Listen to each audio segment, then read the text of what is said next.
আসসালামু আলাইকুম প্রবাসী ভাইয়েরা, সবাই কেমন আছেন? আমার মতন আমি মনে করি কেউই তেমন একটা ভালো নাই। আমাদের ভালো থাকার ওষুধ পরিবার যদি কাজ শেষে রুমে আসার পরে ফোন করে একটু ভালোভাবে কথা বলে। আমাদের ভালো থাকার ওষুধ এই একটাই। আমি বাস্তব নিয়ে আজ কথা বলবো, ফেসবুকে ছাড়বো। কে কি মনে করবে যার যার ব্যক্তি বিষয়, আমার জানার কোনো প্রয়োজন নাই। তবে সত্য কথা এবং বাস্তব এটুক নিয়েই আমি কথা বলবো।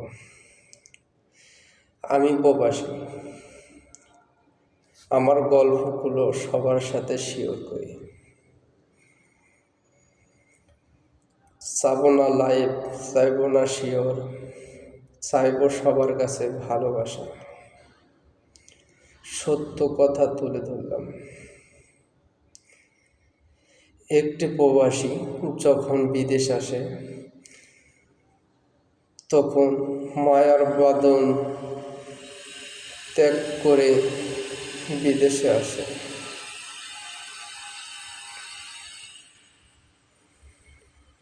হয়ে গেলাম প্রবাসী।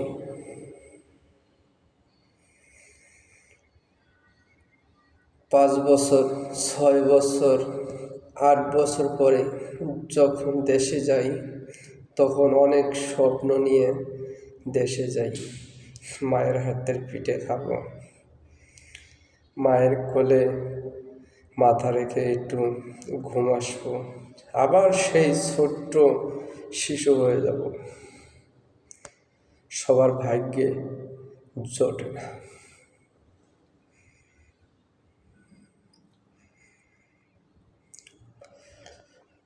আমিও অনেক আশায় 6 বছর 3 মাস পরে বাড়িতে গেলাম। বলতেই কষ্টে বুকটা ফেটে যাচ্ছে। মনে কত আশা ছিল, ভাই বোন আত্মীয় স্বজন সবাইকে সঙ্গে নিয়ে একসাথে এক থালায় ভাত খাবো। আল্লাহ পাক কপালে রাখলো না। বিনা দোষে দোষী হলাম, সবার কাছে অপরাধী হলাম, না বলে কেন আসলাম।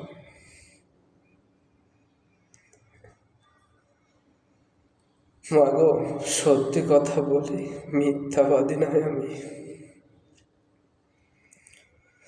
হঠাৎ করে আমি বাড়িতে আসলাম, শুনে কি খুশি হবে, আরো কষ্ট দিলে সবাই মিলে।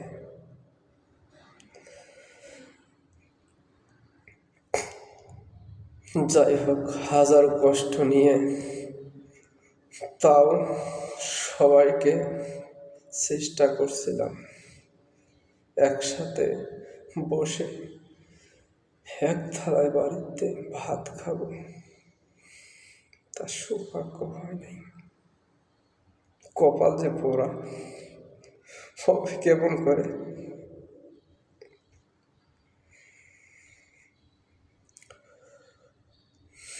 সব স্বপ্ন মাটি হলো, আত্মীয় স্বজন সবাই আমাকে ঘৃণা করলো। আবার প্রবাসী হলাম, দুঃখগুলো করে করে আমায় খেলো।